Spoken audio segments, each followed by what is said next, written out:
TV KPM.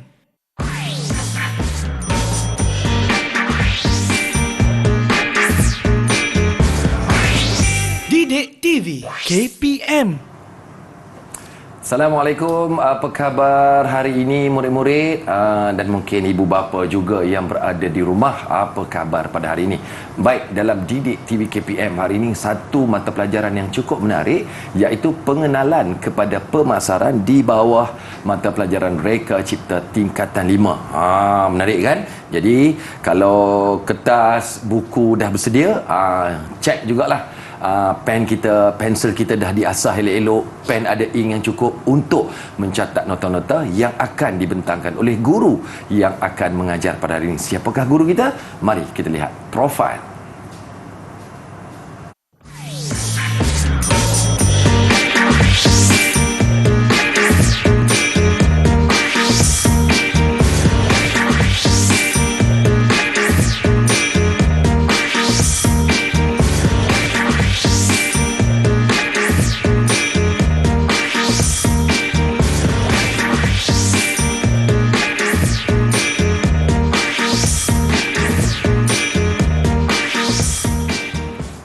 Itulah guru kita yang akan mengajar di bawah mata pelajaran Reka Cipta tingkatan 5, iaitu pengenalan kepada pemasaran. Assalamualaikum. Apa khabar cikgu? Waalaikumsalam. Assalamualaikum. Alhamdulillah. Baik, saya baik alhamdulillah. Semua okey nah? Alhamdulillah. Bagaimana cikgu melihat pemasaran secara asasnya?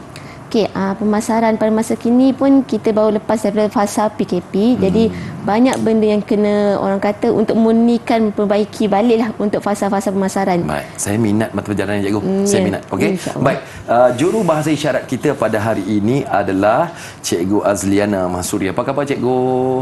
Alhamdulillah. Baik. Jadi, kalau murid-murid dan ibu bapa sudah bersedia, ibu bapa kalau boleh sokong dan juga beri perhatian pada murid-murid yang berada di rumah, dan rakan-rakan murid kita juga sudah berada di atas talian. Mungkin cikgu dia nak perkenalkan murid-murid kita yang berada atas talian. Saya pun nak perkenalan juga ni. Baik, boleh. Okey, kita kenalkan antara anak-anak murid cikgu. Okey, yang pertama adalah Amira. Amira. Okay. Kemudian Sofia. Okey. Okey, perkenalkan juga Azimi. Ya. Dan akhir sekali adalah Syamil. Assalamualaikum. Apa khabar semua? Wah, ni nampak macam pengawas-pengawas mana cikgu? Ya. Pengawas semua ya? Ada yang pengawas, ada yang pegawai pemimpin rakan sebaya. Okey, baik. Kalau dah bersedia, murid-murid di rumah, murid-murid yang berada atas talian, ayo kita mulakan. Silakan cikgu. Okey, baik. Terima kasih Tawa. Sama. Baik, anak-anak semua, murid-murid, hari ini kita akan mengulang kaji salah satu tajuk dalam tingkatan 5 bab pemasaran. Okey, pemasaran ni merupakan salah satu tajuk dalam tingkatan 5 yang mana murid-murid akan mengetahui, dah mempelajari, kita ulang kaji balik bagaimanakah cara-cara untuk memasarkan produk yang ada, yang telah murid-murid bangunkan dan yang telah direka ciptakan. Okey, pada hari ini kita akan ulang kaji, iaitu di mana pemasaran merupakan satu proses untuk merancang dan melaksanakan serta meletakkan harga, promosi, edarkan produk dan idea perkhidmatan. Dari pemasaran ni tak semestinya pada produk, ia juga bergantung juga pada perkhidmatan dan juga aktiviti pertukaran untuk memenuhi objektif individu dan syarikat. Baik, dalam tajuk pemasaran ini kita akan belajar antara 3 subtopik. Okey, yang pertama ialah kaedah penentuan harga. Jadi dah ada produk, jadi kita nak menentukan berapa harga yang bersesuaian untuk pasarkan produk tersebut. Okey, dalam kaedah penentuan harga. Okey, kemudian kita akan mengulang kaji balik semula. Di manakah lokasi yang sesuai untuk memasarkan produk yang kita telah reka ciptakan ataupun yang telah kita bangunkan produk tersebut. Dan akhir sekali, bagaimana kita nak mewawarkan produk yang dah ada di pasaran kepada pengguna. Jadi antara tiga subtopik ini merupakan topik yang perlu kita ulang kaji balik, kenal pasti balik dalam tajuk pemasaran. Okey murid-murid, jadi InsyaAllah kita akan cuba ulang kaji sebagai persediaan murid-murid dalam menjawab kalau ada latihan yang berkaitan dengan pemasaran hari Baik, ini. cikgu. Kita berehat seketika, cikgu, ya. Boleh. Nampak menarik itu, permulaan pun dah macam mungkin murid-murid di rumah dan murid-murid yang berada atas talian mungkin teruja. Apakah yang kita nak terokai pada hari ini? Okey, jangan ke mana-mana, kita akan kembali seketika nanti di Didik TV KPM. Murid-murid masuk kelas. Didik TV KPM. Didik TV KPM. Baik, terima kasih. Didik TV KPM kembali di bawah mata pelajaran Reka Cipta tingkatan 5. Apa yang kita nak pelajari hari ini adalah pengenalan kepada pemasaran, dan Cikgu Dia tadi telah pun memberikan mukadimah. Saya sendiri secara peribadi memang teruja untuk mengetahui apakah kandungan-kandungan di dalam pengenalan pemasaran. Jadi rakan-rakan murid yang berada atas talian semua okey ke?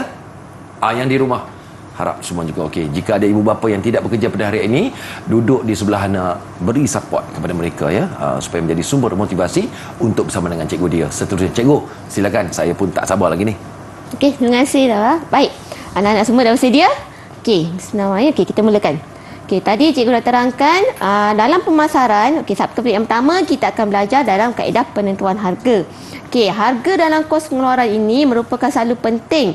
Okay, di mana untuk memasarkan satu produk, kita meletakkan harga sama ada dari segi produk yang antara perkhidmatan ataupun produk yang barangan yang ada.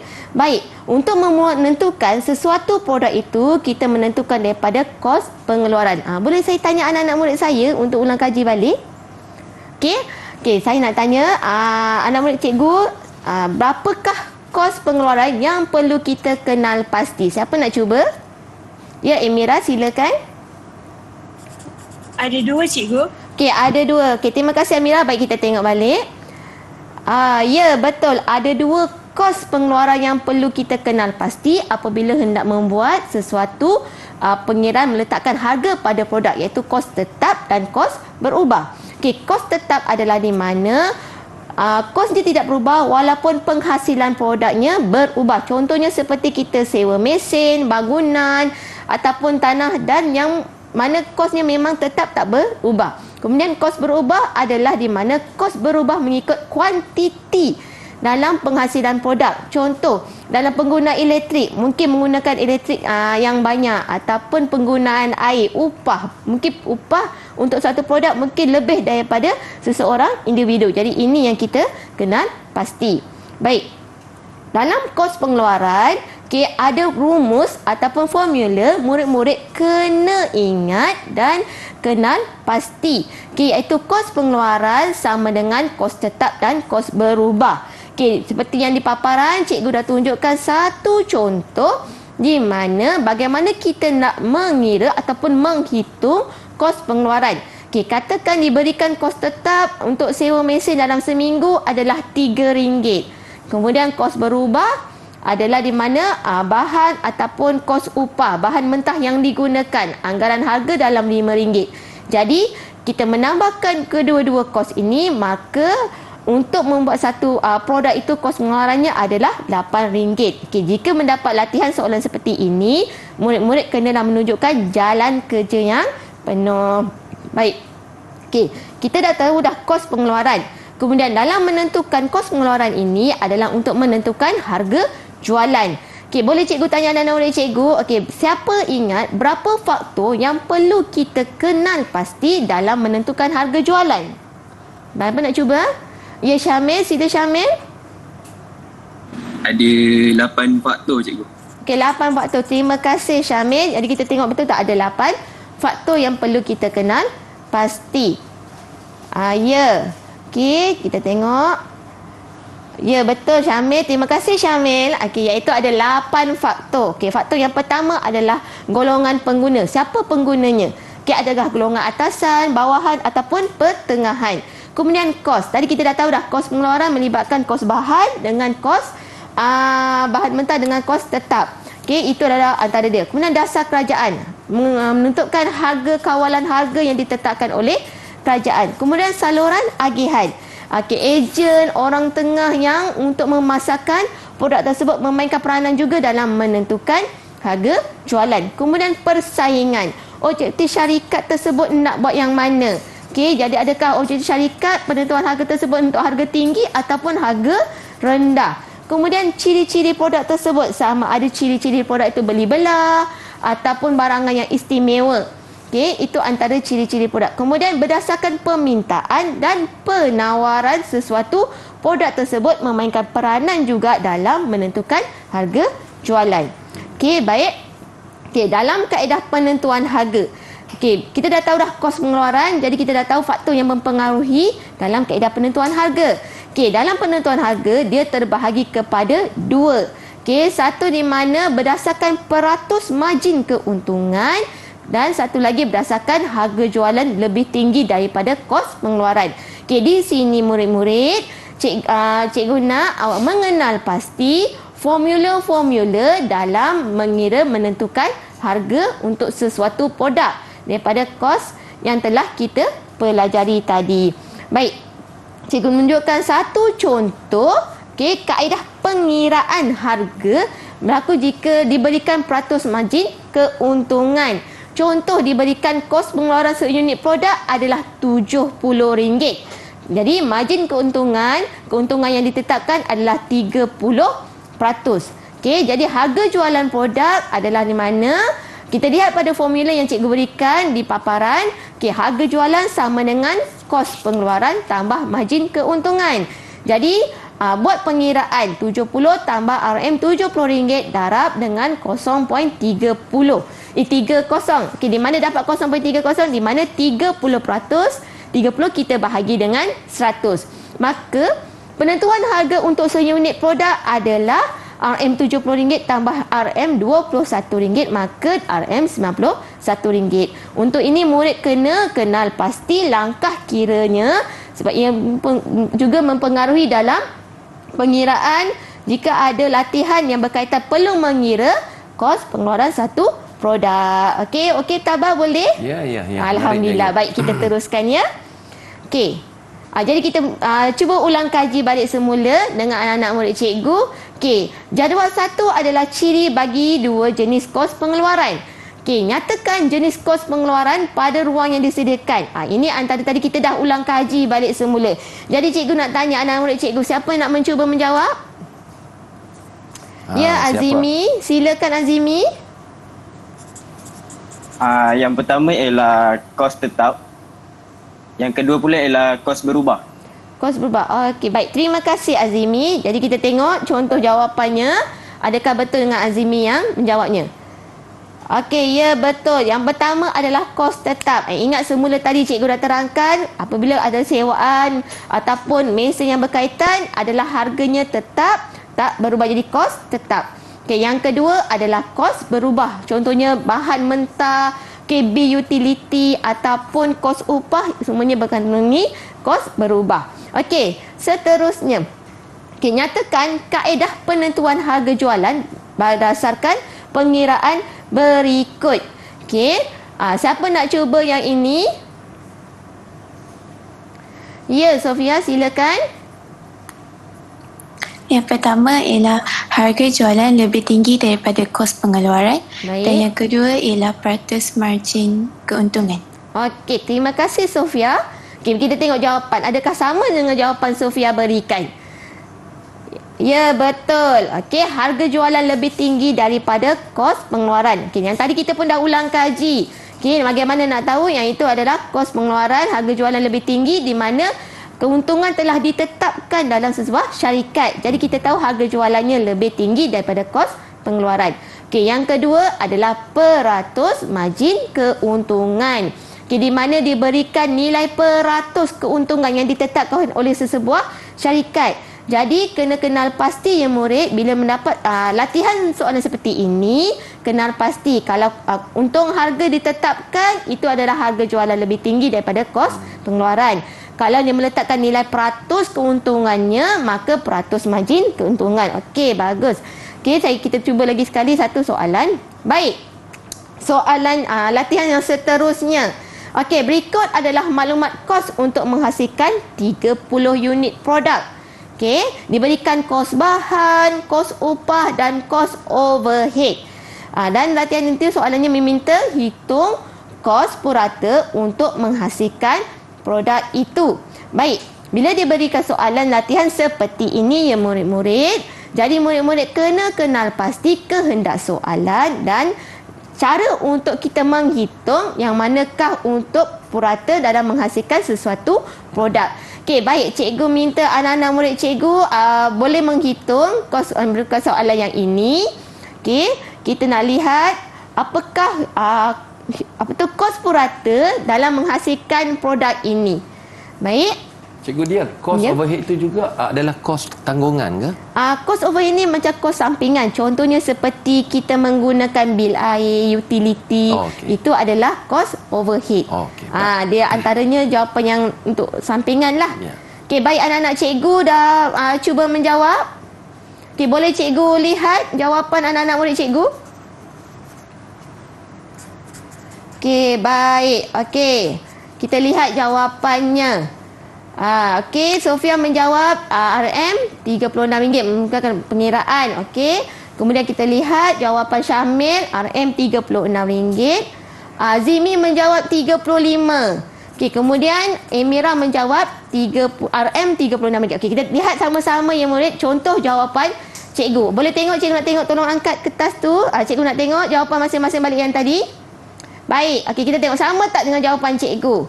Ya, Sofia, Syamil dan Emira salah. Betul, kecuali Azimi. Apa yang salah pada Azimi ni?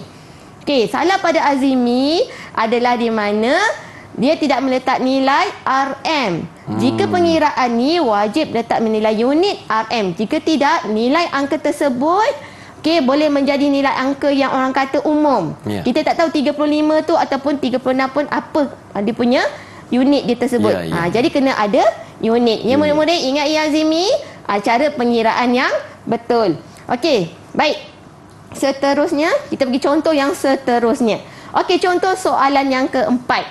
Okey, berikut adalah maklumat kos pengeluaran bagi 20 unit produk yang hendak dipasarkan. Sama juga tadi diberikan kos bahan, kos upah dan kos overhead. Okey, overhead ni ingat ya murid, iaitu sampingan seperti bil air, bil elektrik dan segala yang untuk itulah. Okey, hitung harga jualan untuk satu unit produk jika keuntungan ditetapkan sebanyak 30%. Okey, tadi kita dah pelajari untuk pengiraan kos pengeluaran. Okey, jadi murid dalam ini kena ingat jika ditetapkan sebanyak 30%, maka formula yang diingat adalah harga jualan sama dengan kos pengeluaran tambah margin keuntungan. Baik, cikgu minta anak-anak murid cikgu kira berapakah satu unit produk jika keuntungan yang ditetapkan sebanyak 30%.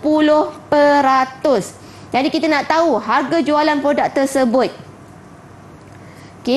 Ambil kira, pastikan kos-kos semuanya dikira sekali mengikut kehendak soalan seperti yang cikgu terangkan sebentar tadi. Baik, sudah sedia dengan jawapan? Okey, boleh cikgu lihat jawapan masing-masing? Okey. Baik. Okey, kos pengeluaran 950. Kita tengok sama dengan kos upah tambah dengan kos overhead 1,800. Okey, jadi semuanya jawapan adalah RM117. Baik, kita tengok jawapan. Tunggu dulu, kita lihat jawapan cikgu sama ke? Baik. Okey, kos pengeluaran untuk 20 unit. Jadi kita tambah semua kos yang diberikan. Okey, kos bahan, kos upah dan kos overhead. Jadi jumlah semua adalah RM1,800. Jadi kos seunit di mana kita membahagikan 20 unit produk. Jadi kita nak tengok berapakah produk yang ada. Jadi RM90. Keuntungan kita rujuk kepada keuntungannya di mana kita buat tambahan formula yang cikgu tunjukkan tadi. Keuntungan 90 darab dengan 30%, di mana dah diberikan 30%. Jadi harga jualan seunit. Jadi kat sini murid-murid kena tengok kepada harga jualannya. Okey, harga jualan formula dah diberikan, kos pengeluaran tambah dengan margin keuntungan. Jadi jawapannya adalah RM117. Okey, RM ditulis. Bagus. Okey, baik semua. Semua dapat menjawab yang betul. Tahniah. Okey, hebat semua. Okey, hebat anak-anak semua. Semua bagus-bagus. Tahniah. Okey, jadi ingat ya anak-anak semua, anak-anak murid semua, jika mendapat soalan seperti ini, pastikan langkah jalan kerja ditunjukkan. Barangkali mungkin akan menyebabkan kehilangan markah sebab kat situ adalah 4 markah. Banyak 4 markah tu kalau ada latihan soalan seperti ini. Okey? Dan langkah kerja kena tunjukkan satu demi satu supaya murid pun tahu okey berapa langkah-langkah dia supaya tidak keciciran. Kemudian unit. Kehendak soalan nak letak unit berapa? Jika ada unit menggunakan peratus, pastikan letak simbol peratus ataupun nulis nilai peratus. Dan unit RM tu ringgit Malaysia. Kalau tak macam tadi, satu angka dia merupakan nilai yang umum. Mungkin menyebabkan kehilangan markah walaupun nilai angkanya sama. Jadi itulah murid-murid kena fokus ataupun bila dah jawab soalan ni kita kena orang kata apa? Ulang balik. Kira balik semula. Sama ada langkah kerjanya betul ataupun tidak yang tu. Cikgu Dia, untuk tingkatan 5, adakah penggunaan alat-alat tambahan untuk buat pengiraan itu dibenarkan ataupun secara bertulis sahaja? Ya, dibenarkan. Membawa kalkulator yang mudah kira lah. Jadi murid-murid pun itu pun membantu murid juga untuk mengira. Untuk buat pengiraan. Okey cikgu, kita berehat seketika boleh cikgu ya? Sebab nampak menyambung calculation ni kadang-kadang mungkin ada juga murid-murid di rumah yang memerlukan masa untuk memahami. Tak apa, nanti cikgu Dia akan mungkin perhalusi lagi. Jadi murid-murid di rumah terus kekal bersama dengan Didik TV KPM dan anda yang berada atas talian juga murid-murid terbaik cemerlang. Okey, kita berehat seketika. Jangan ke mana-mana. Kita akan kembali seketika nanti. Murid-murid masuk kelas. Didik TV KPM. Didik TV KPM. Baik, kadang-kadang kita terfikir juga bila kita nak memulakan aktiviti pemasaran seperti Cikgu Dia katakan tadi sebelum kita berehat, ialah memilih lokasi ataupun kawasan yang sesuai. Di manakah kita nak letak produk kita, di manakah kedai kita akan berada. Ini semua akan kita harungi untuk kandungan yang seterusnya. Cikgu Azliana, saya nak bagi A+ lah pada murid-murid di atas talian dan yang di rumah. Betul ke? Betul baik. Okey, Cikgu Dia, silakan. Okey, terima kasih Tawa. Baik. Seterusnya, selepas kita menentukan harga, maka kita nak menentukan di manakah lokasi hendak kita memasarkan produk ataupun perkhidmatan yang kita dah lakukan. Baik. Seterusnya kita akan mengenal pasti faktor-faktor pemilihan tempat pemasaran. Jadi dekat sini dah murid-murid, kita kena pasti kesesuaian lokasi hendak kita memasarkan produk tersebut. Jadi kita lihat dekat sini cikgu dah sediakan nota ulang kaji semula untuk kita kenal pasti. Berapakah faktor perlu untuk kita ingat untuk pemilihan tempat pemasaran. Jadi ada 7 faktor yang mana untuk pemilihan tempat pemasaran. Faktor yang pertama, undang-undang melindungi perniagaan. Mungkin kita nak elakkan daripada jenayah-jenayah yang berlaku, mungkin memberi ancaman kepada perniagaan ataupun pasaran pada produk kita. Itu yang kita kena kenal pasti. Kemudian potensi untuk berkembang. Melihat kepada lokasi, bagaimanakah produk ataupun perkhidmatan kita untuk berkembang. Kemudian pesaing. Pesaingnya adalah dari segi adakah wujud di situ lokasi ada pesaing ataupun tidak. Kemudian jenis perniagaan. Apakah jenis perniagaan kita? Sama ada menjual pasarkan produk ataupun perkhidmatan. Kemudian golongan pengguna. Yang macam mana cikgu terangkan tadi, golongan pengguna ada atasan, pertengahan dengan bawah. Kemudian modal. Modal yang digunakan ataupun kesesuaian untuk mencari modal. Dan akhir sekali adalah infrastruktur. Infrastruktur adalah di mana kemudahan yang ada di sekitar lokasi untuk tempat pemasaran. Inilah antara faktor yang perlu kenal pasti untuk pemilihan tempat pemasaran. Baik. Okey, kita pergi contoh kepada ulang kaji. Contoh soalan ini. Ini soalan contoh dalam bahagian B adalah merupakan soalan yang panjang. Kemahiran berfikir aras tinggi. Dan kena ingat murid-murid, kalau soalan berkaitan dengan bahagian B adalah soalan berkait. Di mana murid kena kenal pasti soalan daripada yang pertama hingga soalan yang ke akhir. Diberikan rajah 1 menunjukkan lokasi tempat untuk percetakan di A dan B. Dan jadual 1 menunjukkan bilangan penggunaan kertas bagi kedua kedai itu. Okey, di sini soalan murid kena lihat pada gambar rajah 1 dan jadual 1. Baik, kita lihat pada contoh soalan A. Okey, tentukan kedai percetakan yang menggunakan bilangan kertas tertinggi dengan menghitung jumlah kertas yang digunakan. Diberikan dalam jadual 1, tempohnya daripada Januari hingga Jun penggunaan bilangan kertas A4. Okey, diberikan. Jadi di sini murid diminta untuk menghitung kemudian menyatakan atau menentukan kedai percetakan yang manakah menggunakan bilangan kertas yang tertinggi. Baik, cikgu nak minta anak murid cikgu di talian cuba untuk kira dan hitungkan jumlah kertas ini dan nyatakan, tentukan kedai percetakan manakah yang tertinggi. Baik, sudah buat pengiraan? Okey, boleh tunjukkan pada cikgu, kita nak lihat. Okey, ataupun ada yang nak mencuba? Okey, ya Syamil. Sila Syamil. Ya Syamil. Jumlah kertas yang kedai A ialah 3,300. Okey, bagus. Manakala kedai B 3,500. Jadi? Maka kedai B menggunakan bilangan kertas yang tertinggi. Okey, Syamil kata kedai B yang menggunakan bilangan tinggi. Baik, kita lihat jawapan cikgu adakah sama dengan jawapan Syamil. Ya, okey. Kedai A menggunakan 3,300. Okey, sama dengan Syamil. Menambahkan semua daripada 6 bulan. Kemudian kedai B 3,500. Kedai B, ya betul Syamil. Kedai B adalah menggunakan bilangan kertas yang tertinggi. Jadi tahniah Syamil. Okey, dan terima kasih. Jadi jawapannya adalah kedai A dan kedai A dan menunjukkan jalan kira dan juga kedai B menunjukkan jalan kira. Di sini murid kena lihat soalan dia kata tentukan, kena tentukan, kemudian hitung, kena kira. Baik. Seterusnya, okey, terangkan faktor-faktor pemilihan tempat yang mempengaruhi penggunaan kertas tertinggi.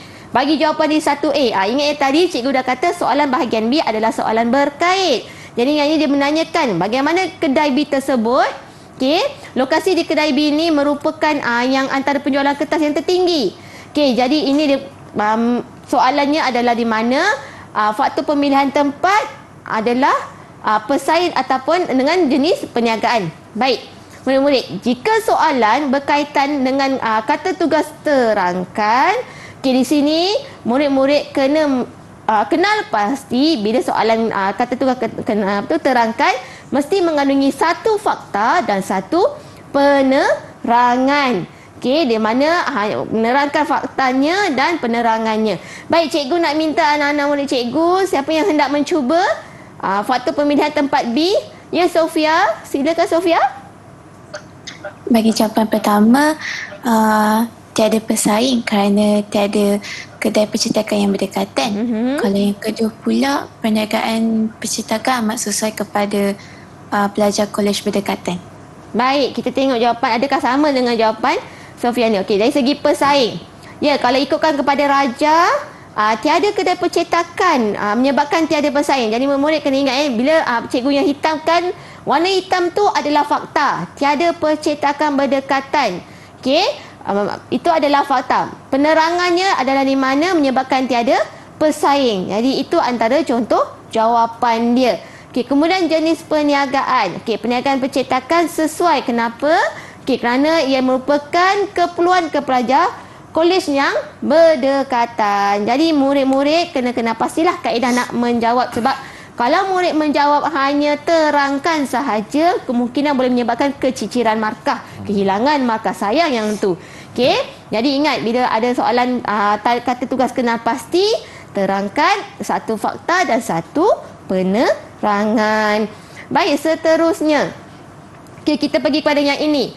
Okey, jika anda ingin membuka kedai percetakan, tandakan X bagi lokasi pilihan pada Raja 2. Okey, ini berikan gambar ini. Kemudian soalan menanya murid-murid ataupun calon-calon yang untuk menjawab ini. Okey, di manakah lokasi? Okey, cikgu dah berikan helaian. Okey, boleh tunjukkan pada cikgu di mana lokasi pilihan jika hendak memasarkan kedai percetakan. Okey, boleh tunjukkan pada cikgu.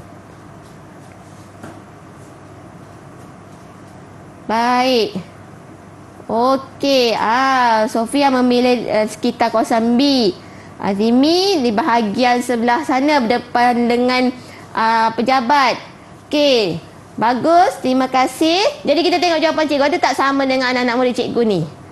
Okey, cadangannya adalah berdekatan dengan tu kedai pejabat. Okey, tadi cikgu tengok salah seorang murid cikgu sama macam jawapan cikgu. Jadi kita tengok ya.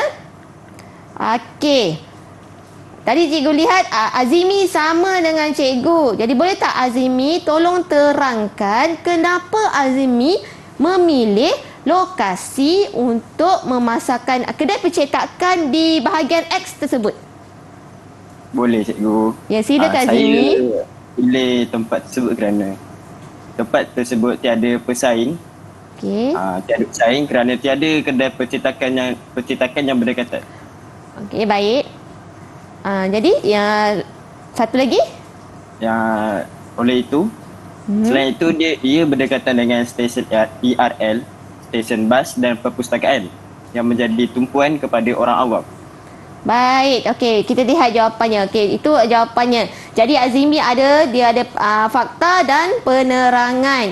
Kita contoh ingat kalau ada kata tugas, terangkan satu fakta dan satu penerangan. Okey, contoh jawapan cikgu adalah berdekatan dengan infrastruktur. Tadi kita dah belajarkan faktor-faktor pemilihan tempat, ada infrastruktur seperti bas, perpustakaan dan stesen ERL. Jadi kita lihat di X tu berdekatan dengan stesen ERL, ada perpustakaan, jadi merupakan tumpuan orang ramai. Jadi itu mungkin lokasi yang sesuai untuk memasarkan kedai percetakan.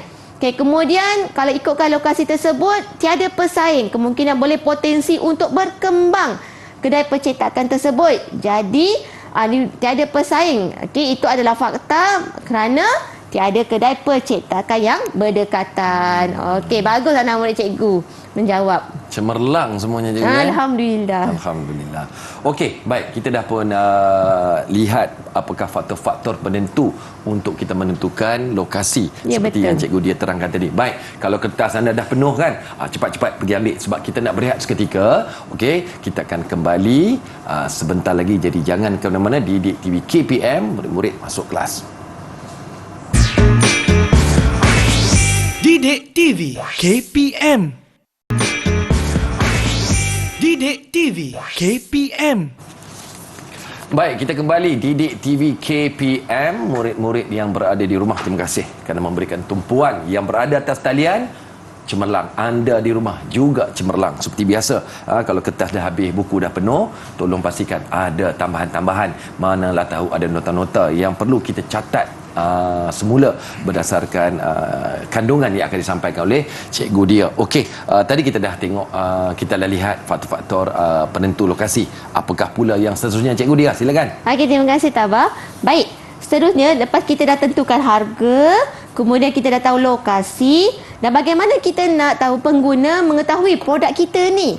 Jadi kita pelajari yang awal tadi cikgu kata kaedah promosi. Okey. Jadi kaedah promosi ini merupakan salah satu yang mana langkah untuk kita memperkenalkan kepada orang awam umum bahawa kita ada menawarkan produk dan perkhidmatan. Baik, cikgu cuba nak menanya anak-anak murid cikgu. Okey, siapa yang cuba imbas kembali berapakah kaedah promosi yang telah kita pelajari sebelum ni? Okey, siapa nak cuba? Ya, Amira, silakan. Ada 4 cikgu. Ya, Amira, terangkan 4 tu apa dia? Ada publicity, pengiklanan, jualan langsung dan promosi jualan. Okey, baik. Terima kasih Amira. Kita tengok betul tak Amira cuba menjawab tersebut. Okey, kaedah promosi kita terbahagi kepada ada 4. Tahniah Amira, ingat kembali. Okey, iaitu kita ada promosi jualan. Okey, promosi jualan maksudnya adalah di mana kita hendak mempromosikan dalam masa yang terdekat produk yang hendak ditawarkan. Okey, contohnya meletakkan harga diskaun ataupun membuat jualan akhir tahun ke, itu adalah promosi jualan. Kemudian pengiklanan. Pengiklanan di mana kita nak mewawarkan produk atau perkhidmatan dengan menggunakan media, pelbagai media. Contohnya menggunakan surat khabar, di radio ataupun iklan di sepanjang jalan. Itulah contoh pengiklanan. Kemudian jualan langsung. yang mana kita bertemu dengan secara bersemuka ataupun dari pintu ke pintu dengan pengguna. Kita menawarkan produk tersebut dan akhir sekali publicity.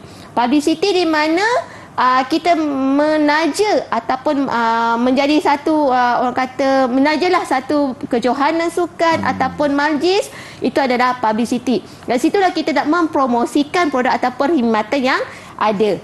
Baik. Okey. Berikut adalah salah satu contoh kaedah kita nak mempromosikan kita punya perkhidmatan ataupun produk. Okey, salah satunya menggunakan brosur. Okey, brosur adalah merupakan maklumat ringkas mengenai penerangan sesuatu produk perkhidmatan yang ditawarkan. Okey, seperti di paparan, cikgu ada menyediakan satu contoh brosur untuk satu produk.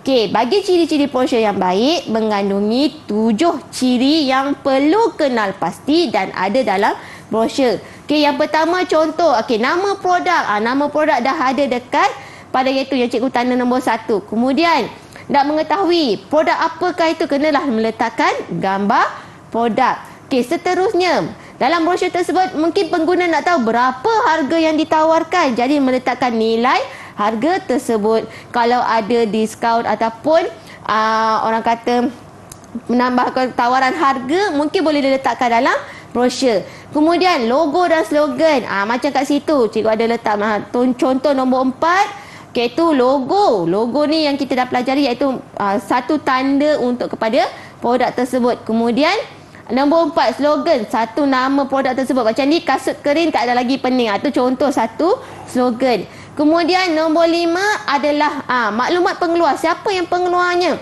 Iaitu maklumatnya kena ada. Mungkin nak letakkan nombor telefon ataupun alamat satu syarikat tersebut. Kemudian spesifikasi produk, iaitu spesifikasi di mana contohnya berapa dia punya saiz produk tersebut. Jadi berapa nilai ataupun anggaran produk yang boleh digunakan dalam produk yang ditayangkan ini. Dan akhir sekali penerangan produk. Penerangan produk ini kita nak tahu apa kelebihan yang ada pada produk ini dan dia punya cara gunanya dalam bahagian nombor 7. Jadi murid-murid kena kenal pasti ciri-ciri brosur yang cikgu paparkan contoh di hadapan. Okey, seterusnya. Okey, kemudian kita ada juga manual pengguna. Bila kita dah ada satu produk, kemungkinan kita nak membuat satu lagi dokumen, iaitu komunikasi teknikal yang bantu dalam penggunaan sesuatu produk ataupun sistem pada yang kita gunakan. Baik, cikgu nak tanya anak murid cikgu, boleh imbas kembali terangkan kepada cikgu dan rakan-rakan berapakah ciri-ciri manual pengguna yang perlu kita kenal pasti. Siapa nak cuba? Ya, Sofia. Sila, Sofia. Ada 4, cikgu. Okey, boleh tolong terangkan pada cikgu? Yang pertama, tips keselamatan. Ya. Kedua, penyelenggaraan produk. Ketiga, arahan penggunaan. Dan keempat, cara penggunaan. Okey, bagus. Baik. Terima kasih sebab kita tengok. Betul tak, Sofia dah imbas kembali? Okey. Dia ada 4. Betul tu, Sofia. Terima kasih, Sofia. Okey, iaitu dia ada tips keselamatan. Kemudian ada penyelenggaraan produk, arahan pemasangan dan cara penggunaan. Inilah contoh manual pengguna yang terbaik, iaitu yang baik yang mana apabila pengguna membeli satu produk, dia dah tahu dah, okey, tips keselamatan, apa yang perlu dielakkan. Kemudian penyelenggaraan, jika ada berlaku kerosakan ataupun sesuatu yang tak berfungsi, bagaimana nak selenggarakannya. Kemudian arahan pemasangan dan cara penggunaan. Okey, jadi kita dah pelajari kaedah promosi, kemudian brosur dan kaedah manual pengguna. Okey. Kita bagi contoh kepada latihan. Kita ulang kaji balik apa yang dah kita pelajari tadi. Okey, soalan dia kata nyatakan jenis dokumen pemasaran berdasarkan ciri berikut. Yang tadi ni kita pun dah pelajari dan ulang kaji semula. Baik, cikgu nak tanya anak murid cikgu, siapa yang hendak mencuba menjawab latihan ini? Ya, Syamil, silakan Syamil. Jawapan yang pertama ialah manual pengguna. Ya. Yang kedua, brosur. Okey, terima kasih Syamil. Kita lihat jawapan.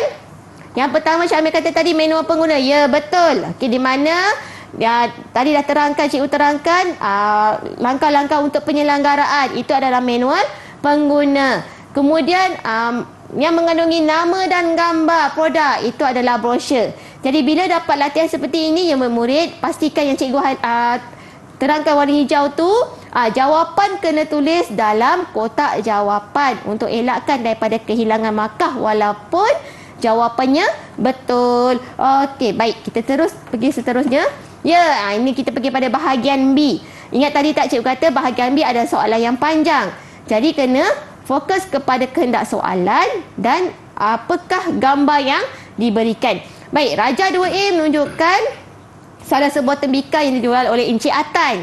Kemudian 2B menunjukkan Encik Atan baru membuka sebuah kedai untuk menjual tembikar. Okey, bila mendapat latihan seperti ini, murid-murid kena lihat pada kehendak soalan dan rajah yang diberikan. Baik, kat sini. Okey, berdasarkan Raja 2A dan 2B, okey, cadangkan satu kaedah promosi untuk yang boleh digunakan untuk promosikan tembikar itu. Okey, tadi kita dah belajar dah 4 kaedah untuk promosi sesuatu produk dengan perkhidmatan. Baik, cikgu nak tanya anak-anak murid cikgu, siapa yang hendak mencuba?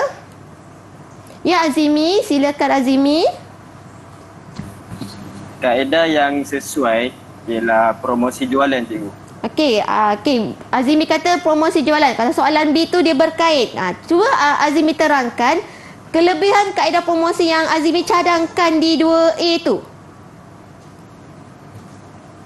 Ini kerana ia dapat meningkatkan jualan produk di mana pengguna dapat mengetahui maklumat penting produk tersebut. Baik, okey. Terima kasih Azimi. Jadi tengok, adakah soal jawapan Azimi lebih kurang macam cikgu? Ya, okey. Cadangannya adalah promosi jualan. Ingat promosi jualan di mana kita menawarkan harga dalam masa yang singkat, promosi jualan. Ataupun boleh juga membuat pengiklanan. Bila mendapat jawapan soalan latihan seperti ini, murid-murid, jangan jawab 2 jawapan dalam satu barisan jawapan. Okey, kena pilih salah satu untuk menjawab kerana soalan pun ditanya satu kaedah. Okey, kenapa memilih tersebut adalah untuk meningkatkan jualan produk di mana pengguna mengetahui maklumat mengenai produk tersebut. Baik, kita pergi terus. Ya, soalan yang ini. Laka dan warnakan brosur untuk mempromosi produk itu. Okey, jadi baik. Tadi kita dah pelajari dah ciri-ciri brosur. Jadi soalan minta murid untuk laka dan warnakan brosur. Okey, dah pastikan brosur tersebut mengandungi 7 ciri brosur yang terbaik. Jadi cikgu minta anak-anak murid cikgu cuba tolong laka dan warnakan brosur bagi mempromosikan produk itu. Okey. Sementara tu cikgu bagilah beberapa tips ataupun kita imbas kembali kaedah untuk membuat ataupun menjawab soalan berkaitan ini. Okey. Okey, bagaimana maka yang kita boleh perolehi untuk mendapat yang terbaik dalam soalan ini? Pastikan ketika membuat ini adalah murid membuat lakaran brosur. Dan kena ingat semula, okey, maklumat brosur tersebut mengandungi nama produk. Bila buat brosur kita nak tahu apa nama produk tersebut. Okey, seperti yang tadi itu, contoh yang cikgu berikan the dryers. Okey, maklumat tersebut. Kemudian maklumat brosur. Siapa yang mengeluarkan tersebut, iaitu maklumat pengeluar. Kita nak tahu. Okay, kemungkinan kalau orang lain yang mendapat, orang awam dapat, dia tahu. Oh, dekat sini lokasi maklumat pengeluar. Mudah untuk dihubungi. Kemudian kelebihan produk tersebut. Dan mestilah merujuk pada soalan. Soalan kata kena warna. Jadi murid-murid wajib warna. Baik, anak-anak cikgu, murid cikgu di rumah dah siap menjawab? Dah siap membuat brosur? Boleh kita cikgu lihat brosur masing-masing? Baik, okey. Okey, kita lihat Azimi punya. Ya, Azimi ada, okey, kita tengok brosur, ada nama produk tersebut. Tembikar, ada nama produk, ada nama syarikat dan berwarna. Baik, bagus. Okey, kemudian Sofia menunjukkan brosur tersebut. Ada tawaran, ada harga. Spesifikasi produk itu pun ada. Kemudian ada logo dan slogan. Okey, 100%. Okey, bagus. Boleh mendapat markah yang penuh ni. Termasuk juga dengan Emira. Ya, Emira membuat brosur. Kemudian, ya, saiz tembikar tersebut. Ada maklumat pengeluar. Okey, lengkap semuanya. Cuma Syamil tak berwarna. Ya, tapi Syamil maklumat ada tak Syamil? Cikgu tengok. Ada spesifikasi, ada logo, Kemudian gambar produk tak ada. Kalau macam ni, kemungkinan ya Syamil, kurang markah dia je, kurang markah sebab tak mengikut kehendak. Sebab kata kat situ pun cikgu dah kata dah, kena ada gambar produk, kemudian kena berwarna-warna ni orang kata menimbulkan cantik lah kan. Okey, jadi harga ada. Okey, bagus semua. Syamil dia kena baiki lagi tu untuk dapat yang terbaik. Okey, kita lihat contoh yang cikgu berikan. Okey, inilah contohnya. Kalau salah satu contoh kalau untuk mendapat markah yang terbaik dalam menjawab soalan berkaitan brosur. Okey, ada nama produk, kemudian kena buat lakaran brosur, kemudian kena ada maklumat pengeluar. Macam tu, maklumat lanjut, ada nombor telefon yang boleh dihubungi ataupun lokasi. Kemudian kelebihan produk, dinyatakan kelebihan produk tersebut. Okey, baik, kemudian maklumat pengeluar dan nama produk tersebut serta meletakkan harga. Inilah antara contoh-contoh ciri-ciri brosur yang ada.